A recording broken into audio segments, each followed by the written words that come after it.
The name is Johnny Dollar. I'm an insurance investigator. This is the story of the Midnight Harbor case, and how a routine claim for stolen cargo led me into the darkest corners of San Francisco's waterfront. It all started on a foggy Tuesday morning when the phone rang in my office on Montgomery Street. Dollar speaking.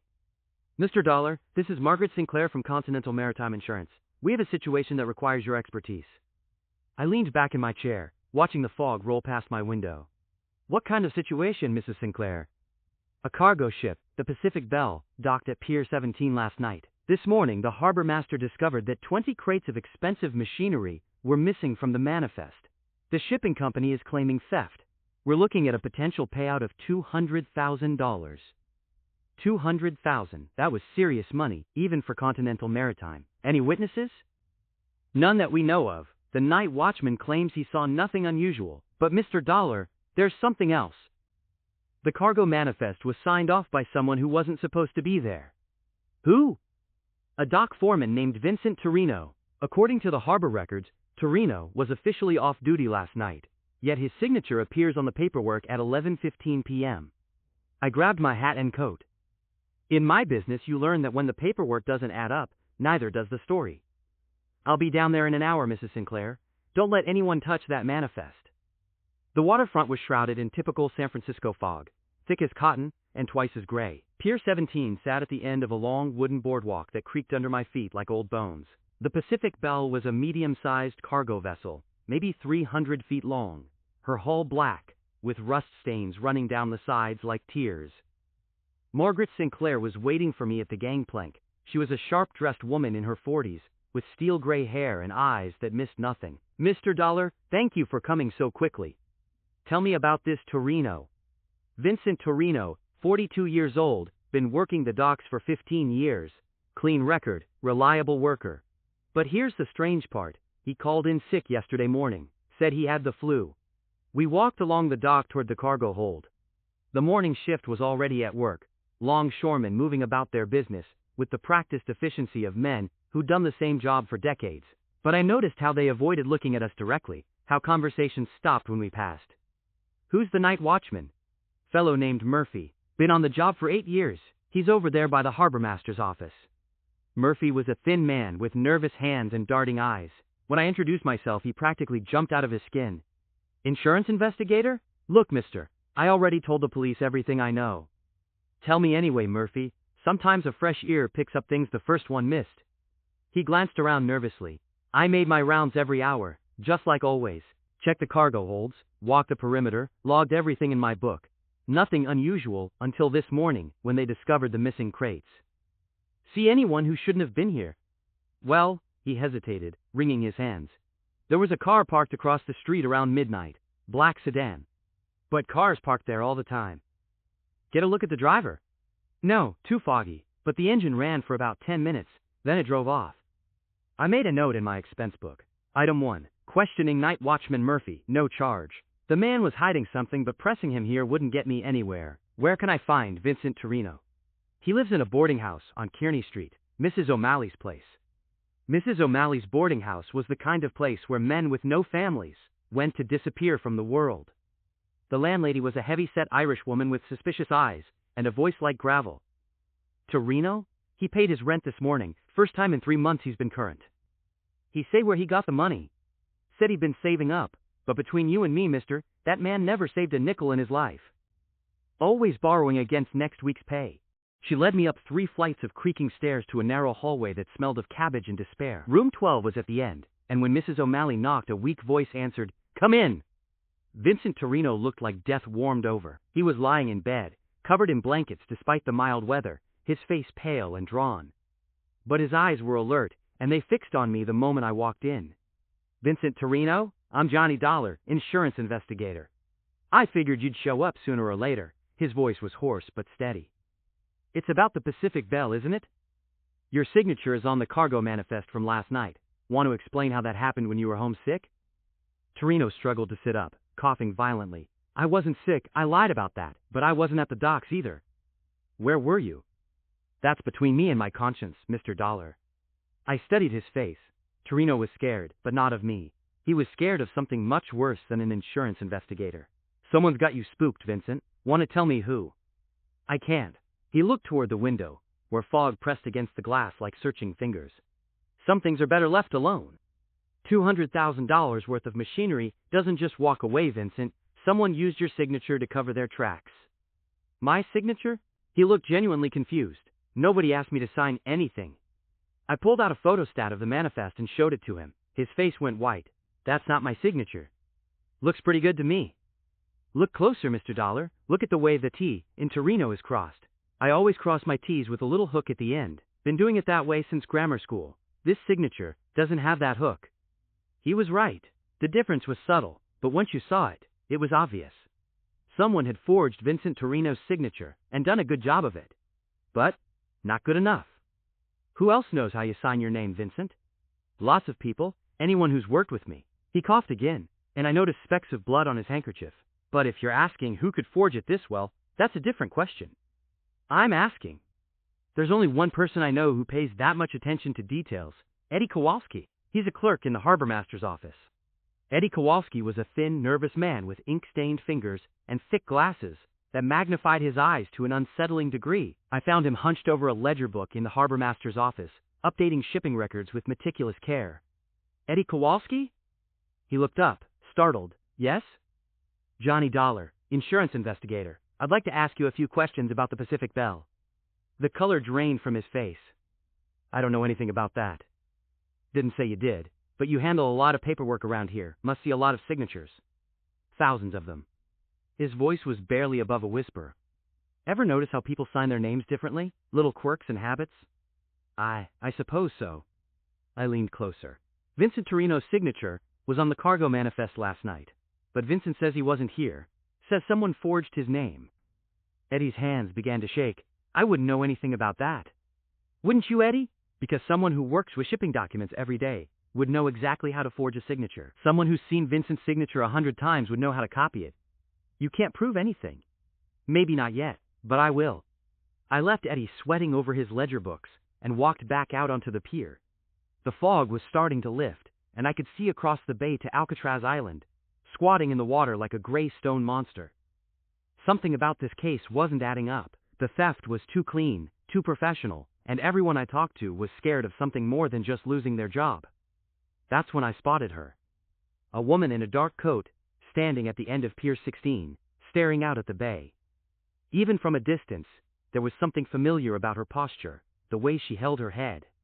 I walked over for a closer look. "Excuse me, miss?" She turned, and I found myself looking into the most beautiful pair of green eyes I'd ever seen. She was maybe 30, with auburn hair that caught what little sunlight filtered through the fog. But there was something haunted in those eyes, something that spoke of secrets and sorrow. "I'm sorry," she said. "I didn't hear you coming." "Johnny Dollar. I'm investigating a theft from the Pacific Bell. You wouldn't happen to have seen anything unusual last night, would you?" She studied my face for a long moment. "Are you really an insurance investigator?" "Cross my heart. Got the license to prove it." "Then maybe you can help me." She glanced around nervously. "My name is Diana Torino. Vincent is my brother." That explained the family resemblance I'd been trying to place. "Your brother's in bad shape, Miss Torino. Claims he wasn't at the docks last night." "He wasn't. He was with me." "Where?" "At St. Mary's Hospital. I had surgery yesterday afternoon, and Vincent stayed with me all night. He never left the hospital." "Can anyone verify that?" "The night nurse, Catherine Walsh. She'll remember Vincent. He was very worried about me." I made another note. Item 2, hospital verification. No charge. If Diana Torino was telling the truth, then Vincent couldn't have signed the manifest, which meant someone else had forged his signature. "What kind of surgery, if you don't mind me asking?" "Appendectomy. Emergency surgery. Vincent got the call at work yesterday morning and came straight to the hospital." "That's why he called in sick." "Exactly. He was too worried about me to think of a better excuse." We walked along the pier together, fog swirling around our feet like ghostly fingers. Diana Torino was beautiful, but there was something else about her, something that set my investigator's instincts on edge. In my business, you learn to be suspicious of convenient coincidences. "Miss Torino, how did you know to find me here?" "I didn't. I was just walking, trying to clear my head. The surgery, it scared me more than I expected." "What do you do for work?" "I'm a secretary at Westfield Manufacturing. We make industrial machinery." The pieces started clicking into place. "What kind of machinery?" "Precision equipment. Lathes, milling machines, that sort of thing, she paused. Why do you ask? The stolen cargo from the Pacific Bell was machinery, industrial equipment worth $200,000. Diana stopped walking. You think there's a connection? In my business, Miss Torino, there are no coincidences, only patterns waiting to be discovered. We reached the end of the pier, where the fog was thickest. Diana pulled her coat tighter around her shoulders. Mr. Dollar, can I ask you something? Shoot. Do you think Vincent is in danger? Why would you think that? He's been acting strange lately, nervous, looking over his shoulder, and this morning when I went to see him, he told me to stay away from the waterfront. Did he say why? No, just that some people were better left alone. The same words Vincent had used with me. Someone had both Torino siblings scared, and whatever it was connected to 20 crates of missing machinery. I walked Diana back to the street and watched her disappear into the fog, then I headed for St. Mary's Hospital to check her story. If Vincent Torino really had been at the hospital all night, then I was looking at a conspiracy that went deeper than a simple theft. St. Mary's Hospital was a gray stone building that looked like it had been there since the gold rush. The night nurse, Catherine Walsh, was a plump woman in her 50s, with kind eyes and gentle hands, that had probably comforted thousands of patients over the years. Oh yes, I remember Mr. Torino very well. He stayed with his sister all night, never left her bedside, poor man. You could tell how worried he was. What time did he arrive? Around 2 in the afternoon. His sister was brought in as an emergency case, acute appendicitis. We had to operate immediately. And he stayed all night? Until about 7 this morning. I told him his sister was going to be fine, that he should go home and get some rest. He looked exhausted. So Vincent Torino had an airtight alibi. Someone had forged his signature to cover the theft of $200,000 worth of machinery. The question was who, and why they'd chosen Vincent as their fall guy. I was walking back to my car when I spotted the black sedan parked across from the hospital. The same kind of car Murphy, the night watchman, had mentioned. As I got closer, the engine started, and the car pulled away into traffic. But not before I got a partial look at the license plate. Something 741. Back at the office, I put in a call to my friend Lieutenant Ray Kowalski at the police department. Ray was a good cop who owed me a few favors, and he had access to motor vehicle records. Ray, it's Johnny Dollar. I need you to run a partial plate for me. What's the case? Insurance fraud. Maybe something bigger. The plate ends in 741, probably San Francisco County. That's not much to go on, Johnny. It's what I got. The car's a black sedan, probably a 46 or 47 Buick. I'll see what I can do. Give me a few hours. I hung up and leaned back in my chair, trying to piece together what I had. Vincent Torino's signature had been forged to cover a theft of industrial machinery. His sister worked for a company that manufactured the same type of equipment. Someone was following me, probably the same someone who had both Torinos scared out of their wits. That's when the phone rang. Dollar speaking. Mr. Dollar? It was Diana Torino, and she sounded terrified. Someone broke into Vincent's room. Is he all right? I don't know. Mrs. O'Malley found the door busted open, and Vincent gone. There was blood on the sheets. I'll be right there. Mrs. O'Malley's boarding house was in chaos when I arrived. Police cars lined the street, their red lights painting the fog in shifting patterns of crimson. Detective Sergeant Mike Chen met me at the front door. Johnny, what brings you here? I was investigating Vincent Torino in connection with an insurance case. What happened? Someone kicked in his door around 3 this afternoon. Signs of a struggle, blood on the bed and floor, but no body. Mrs. O'Malley heard the commotion, but was too scared to investigate until it got quiet. Any witnesses? One of the other tenants saw 2 men in dark coats leaving through the back entrance, said they were carrying something heavy between them. Diana Torino was sitting in the parlor, her face pale and her hands shaking. When she saw me, she jumped up. Mr. Dollar, they've got Vincent. We have to find him. We will, but first I need to ask you something, and I need you to tell me the truth. What? What's your real connection to the stolen machinery? Her face went white. I don't know what you mean. Diana, your brother's been kidnapped because someone thinks he knows something about that theft. The only way we're going to save him is if you tell me everything. She looked around the room, at the police officers and Mrs. O'Malley and the other tenants who had gathered to gawk at the excitement. Not here, too many years. We went outside and walked to my car. Diana got in the passenger seat and stared out at the fog for a long moment before speaking. The machinery that was stolen, it wasn't just any machinery, it was prototype equipment, top secret stuff that Westfield was developing for the military. What kind of prototype? Precision equipment for manufacturing aircraft parts. The kind of stuff that could give an enemy a significant advantage in aerial warfare. Each machine was worth $50,000, but the real value was in the technology. So we're not talking about a simple theft, we're talking about espionage. That's what I think, and Vincent got caught in the middle of it. How? Someone needed a dock worker's signature to make the theft look legitimate. They picked Vincent because he's honest and reliable. No one would suspect him of being involved in anything illegal. But they didn't count on him having an alibi. Exactly. When it became clear that Vincent could prove he wasn't there, he became a liability, someone who could expose their whole operation.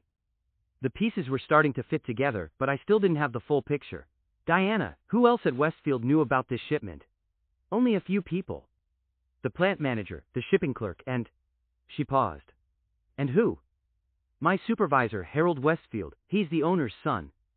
Anyone else? The government inspector who signed off on the shipment, a man named Charles Morrison. Charles Morrison. The name rang a bell, but I couldn't place it. What's Morrison look like? Tall, thin man with gray hair and thick glasses. Very official looking. Very official looking. Like someone who worked in the harbor master's office. Like someone named Eddie Kowalski.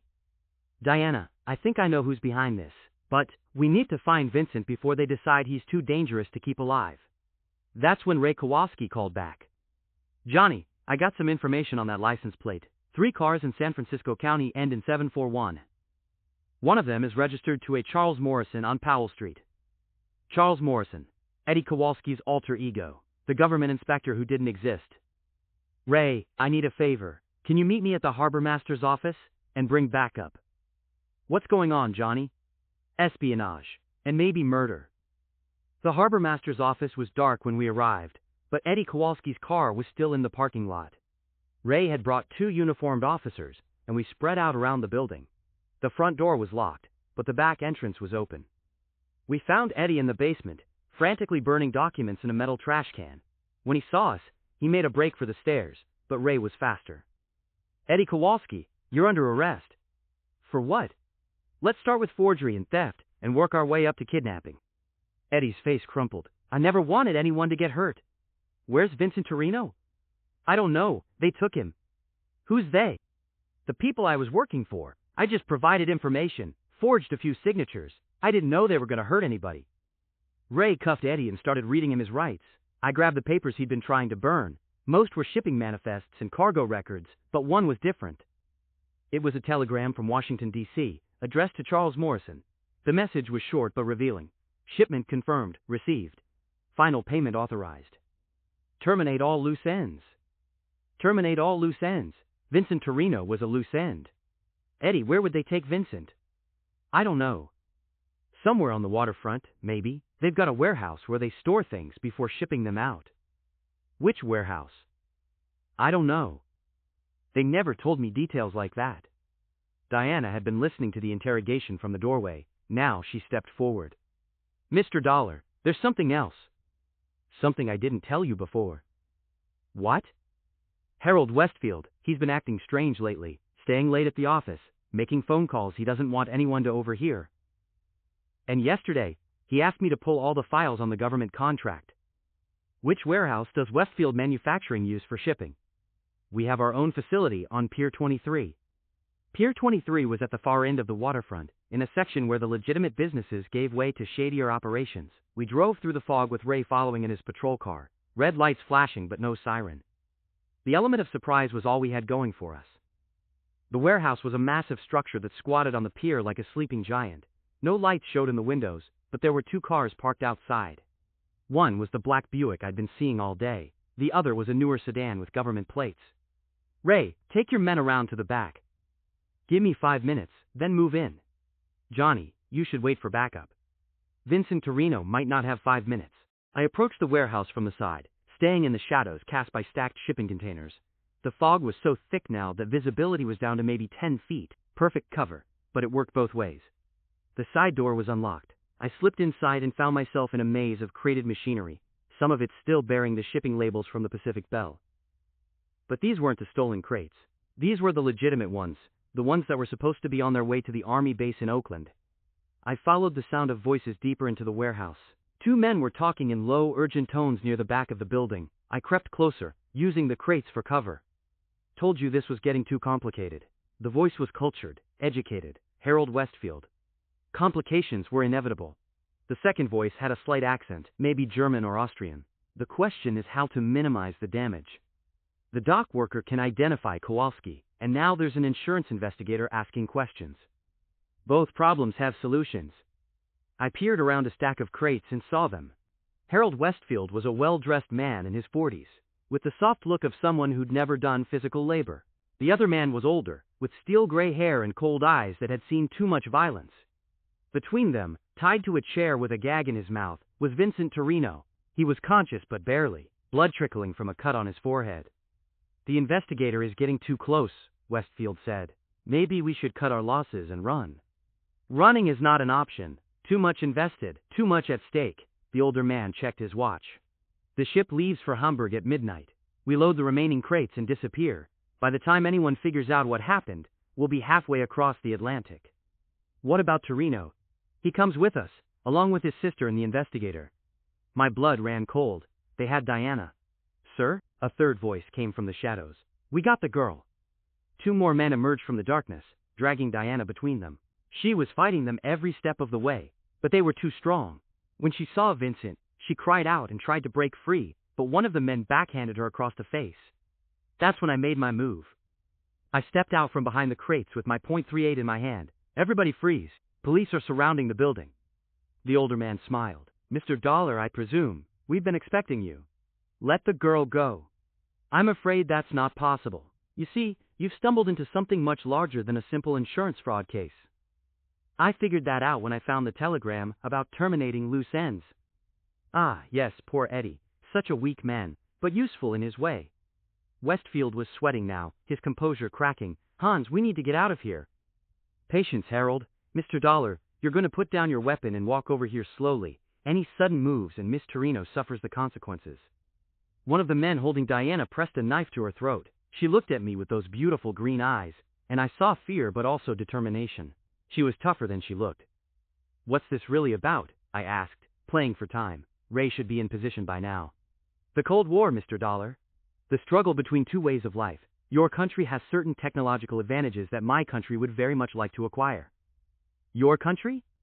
I think you know, the machinery we've been acquiring will be very useful in rebuilding our industrial capacity. A Nazi, I should have guessed. Even 3 years after the war, there were still plenty of them around, hiding in shadows and plotting revenge. The war's over, Hans. Your side lost. The war is never over, Mr. Dollar. It merely changes battlefields. That's when the lights went out. Ray and his men had cut the power, and the warehouse plunged into darkness. I heard shouts, running footsteps, the sound of a struggle. Someone screamed. A gun went off, the muzzle flash lighting up the darkness, like lightning. I dove toward where I'd last seen Diana, feeling my way through the maze of crates and machinery. Another gunshot, closer this time, then Ray's voice shouting orders. Police! Everyone on the ground! Emergency lighting kicked in, casting everything in an eerie red glow. I found Diana crouched behind a wooden crate, shaken but unhurt. Vincent was still tied to his chair, conscious now, and trying to work his way free of his bonds. You all right? I asked Diana. I think so. Where are they? Hans and his men had scattered into the maze of the warehouse, but there was nowhere to run. Ray's officers were covering all the exits, and more backup was arriving every minute. It was only a matter of time. I helped Diana untie Vincent, while police officers searched the warehouse. We found Harold Westfield hiding behind a stack of stolen machinery, crying like a baby. Hans and one of his men had barricaded themselves in the office, but tear gas smoked them out within minutes. It was over. The next morning, I was back in my office, writing up my expense report, when Margaret Sinclair from Continental Maritime called. Mr. Dollar, I understand you recovered the stolen machinery. Most of it turned out to be more complicated than a simple theft. So I heard. The police told me it was an espionage ring, international implications. That's right, the machinery was being stolen and shipped to Germany. Someone was trying to help the Nazis rebuild their industrial capacity. Well, Continental Maritime is very grateful. Your fee plus expenses will be in the mail today. I leaned back in my chair and watched the fog roll past my window. Another case closed, another insurance fraud exposed. But this one had been different. This one had involved something bigger than money. That afternoon, Diana Torino stopped by my office. She looked much better than she had the night before, color back in her cheeks, and life back in her eyes. I wanted to thank you, Mr. Dollar, for saving Vincent, for saving me. All in a day's work, Miss Torino. Diana. And I was wondering, would you like to have dinner sometime, when all this legal business is settled? I studied her face, looking for the same haunted expression I'd seen at the pier. It was gone, replaced by something warmer, something that might have been hope. I'd like that, Diana. She smiled and turned to go, then paused at the door. Oh, Mr. Dollar, there's something I forgot to tell you. What's that? My maiden name isn't Torino. I was married briefly, during the war. My husband was killed in the Pacific. I'm sorry. His name was Morrison, Charles Morrison. The pieces clicked into place with a sound like a cell door slamming shut. Charles Morrison, the government inspector who didn't exist. The name Eddie Kowalski had used to create his false identity. Diana had been married to a man named Charles Morrison. Diana, how did Eddie Kowalski know your husband's name? Her smile never wavered. I told him, of course. We've been working together for months. Working together on what? On stealing those machines, Mr. Dollar. Did you really think this was about Nazi espionage? How wonderfully naive. I reached for my gun, but she was faster. The small pistol in her hand was pointed directly at my heart. You see, Charles really did work for the government during the war. He was a procurement officer, in charge of acquiring sensitive technology. When he was killed, I inherited his contacts, people who were willing to pay very well for certain types of machinery. Your brother? Vincent really was at the hospital with me, that part was true, but he wasn't there because I had appendicitis. He was there because I asked him to be. I needed an alibi, and Vincent has always been protective of his little sister. The surgery? Oh, I had surgery all right, but it was elective. Cosmetic surgery, you might say. Amazing what a good surgeon can do to change a person's appearance. I looked more closely at her face, and now I could see the subtle signs. The too perfect nose, the slightly unnatural line of her jaw. Diana Torino hadn't been born with that face. Who are you really? Does it matter? I've been so many people, Mr. Dollar. Diana Morrison, Diana Torino, Diana Schmidt before that. Names are just conveniences. What about Hans and his Nazi espionage ring? Oh, Hans is real enough. A genuine war criminal hiding out in South America, until I contacted him. I needed buyers for the machinery, and he needed industrial equipment for his new operations in Argentina. A mutually beneficial arrangement. And Harold Westfield? A greedy little man who thought he was helping the fatherland rise again. I let him believe whatever motivated him to cooperate. Men are so easy to manipulate when you give them something to believe in. Eddie Kowalski? A weak man who needed money for his sick mother. I provided the money, he provided the forged signatures and inside information. Simple business transaction. The fog was getting thicker outside my window and the room was growing dark. Diana kept the gun trained on me while she talked, her voice calm and matter-of-fact, as if she were discussing the weather. The beautiful thing about this plan, Mr. Dollar, was that everyone thought they were part of something else. Hans thought he was serving the Reich. Westfield thought he was helping rebuild Germany. Eddie thought he was just making some extra money. Even Vincent thought he was protecting his sister. And what was it really about? Money, of course. What else is anything about? I had buyers lined up from Buenos Aires to Shanghai, all willing to pay premium prices for American industrial technology. The Nazi angle was just window dressing to keep the help motivated. What about me? Was I part of your plan too? Oh no, Mr. Dollar. You were an unexpected complication. I thought Continental Maritime would send someone more pliable, someone who wouldn't dig quite so deep. Sorry to disappoint you. That's quite all right. I've learned to adapt to changing circumstances. She glanced at her watch. Speaking of which, I'm afraid our time is up. I have a ship to catch. The police will be looking for you. The police will be looking for Diana Torino. But Diana Torino died in that warehouse last night. Shot during the confusion of the raid. Such a tragedy. The body will never be found, of course, having been swept out to sea by the tide. And Vincent? Vincent will mourn his poor sister and get on with his life. He's a good man, Mr. Dollar. He deserves to be left in peace. She stood up slowly, keeping the gun pointed at my chest.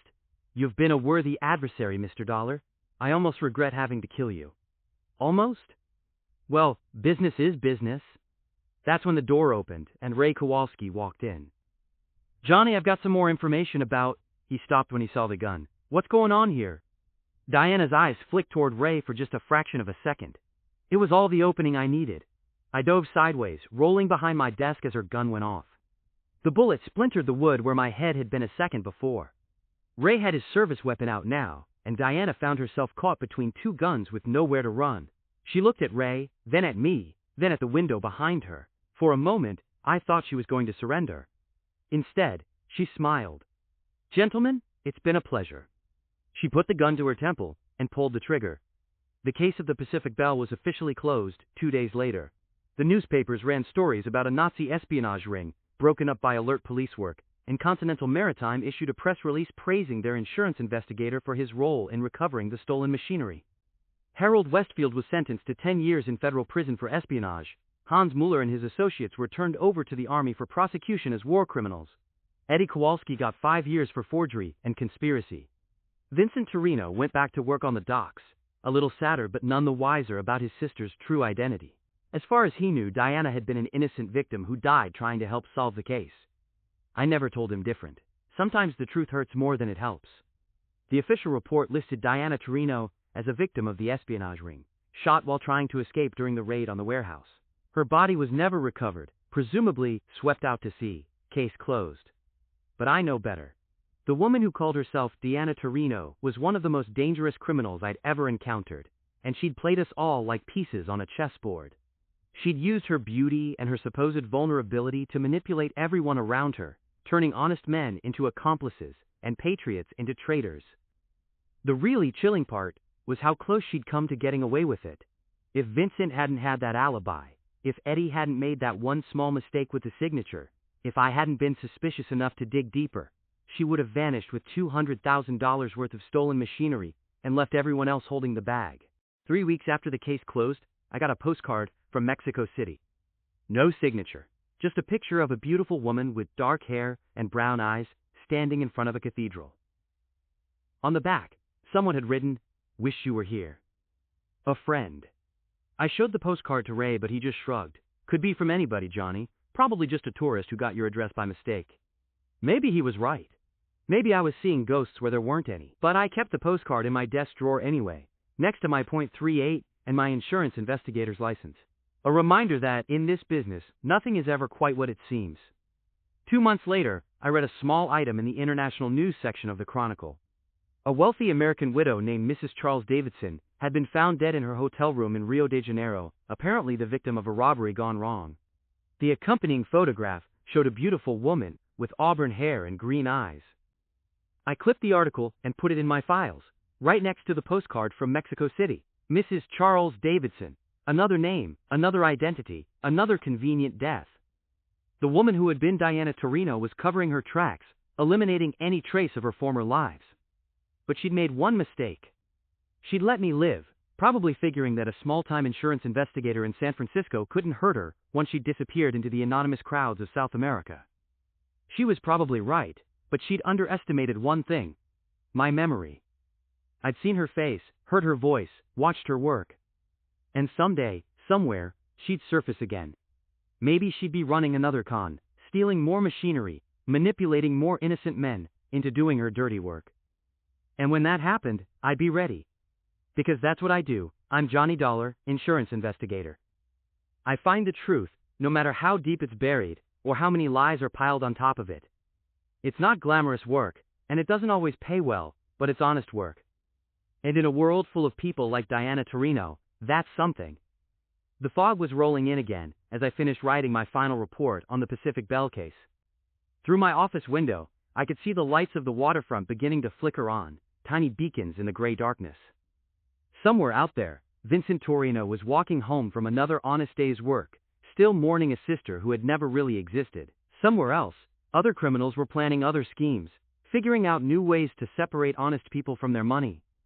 And somewhere, in a hotel room or a cafe or a first-class compartment on a ship bound for ports unknown, a beautiful woman with ever-changing names was reading about Mrs. Charles Davidson's untimely death and planning her next identity, her next victim, her next score.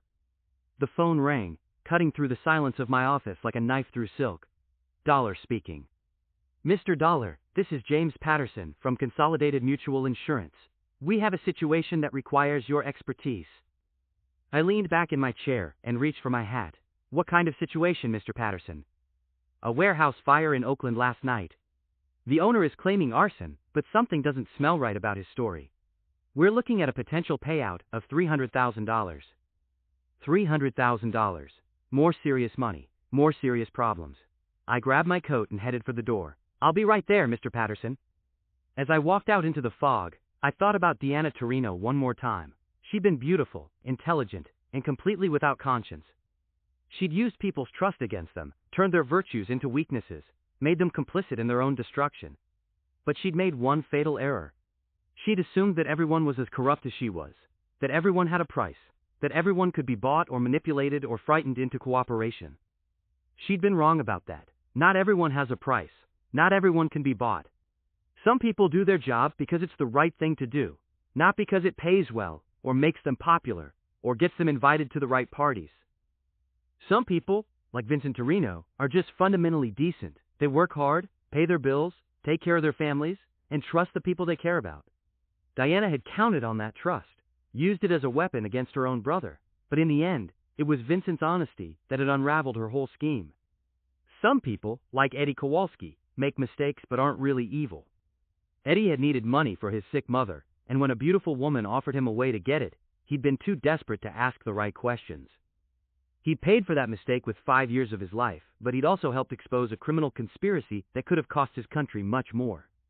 And some people, like me, just do their job. I investigate insurance claims, track down fraud, find the truth behind the lies. It's not always pleasant work, and it doesn't always have happy endings, but it's necessary work, and somebody has to do it. The fog was thick as I drove across the Bay Bridge toward Oakland, but I could see the lights of the city reflected in the water below. Each light represented someone's life, someone's hopes and dreams and fears. Most of those people would never get mixed up in anything like the Pacific Bell case. They'd go to work, come home, watch their children grow up, and live quiet, honest lives. But some of them wouldn't be so lucky. Some of them would run into people like Diana Torino, beautiful predators who saw kindness as weakness and trust as an opportunity. When that happened, they'd need someone to stand up for them, someone to find the truth and make sure justice was done. That's where people like me come in. We're not heroes, and we're not saints. We're just working stiffs who happen to be good at asking the right questions and following the evidence wherever it leads. We don't always save the day, and we don't always get the girl, but we do our job, and sometimes that's enough. The warehouse in Oakland was still smoldering when I arrived, black smoke rising into the foggy night, like the breath of some sleeping dragon. Fire trucks were still on the scene, and the smell of burnt wood and melted plastic hung in the air like a chemical blanket. James Patterson was waiting for me by the fire chief's car, a thin man in his 60s, with worried eyes and nicotine-stained fingers. "Mr. Dollar, thank you for coming so quickly." "What's the situation, Mr. Patterson?" The owner, a fellow named Martinez, claims someone broke in and started the fire deliberately. But the fire chief thinks it might have been an electrical problem, maybe some old wiring that finally gave out. "What does your company stand to lose?" $300,000 in property damage, plus another $100,000 in inventory. Martinez was storing electronic components for a defense contractor. Electronic components for a defense contractor. Deja vu all over again. What kind of components? Radar equipment, I think. High-tech stuff for the Air Force. I looked at the smoldering ruins of the warehouse and felt that familiar tingle at the base of my neck, the one that told me this case was going to be more complicated than it appeared. "Mr. Patterson, I'm going to need a complete list of what was stored in that warehouse, and I want to talk to Martinez first thing in the morning." "Of course. Whatever you need." I walked around the perimeter of the fire, studying the burn patterns and talking to the firemen who had responded to the call. The fire chief, a grizzled veteran named O'Sullivan, had been fighting fires in Oakland for 25 years. "What's your professional opinion, Chief?" "Hard to say for sure until the investigation is complete, but it looks like the fire started in 3 different places. That's usually a pretty good indication of arson." "Any witnesses?" "Night watchman says he saw a car driving away from the scene around midnight. Black sedan, no license plate visible." "Black sedan, just like the one that had been following me during the Pacific Bell case. Coincidence?" "In my business, I'd learned to be very suspicious of coincidences." "Chief, I'm going to be investigating this for the insurance company. If you find anything unusual, anything at all, would you give me a call?"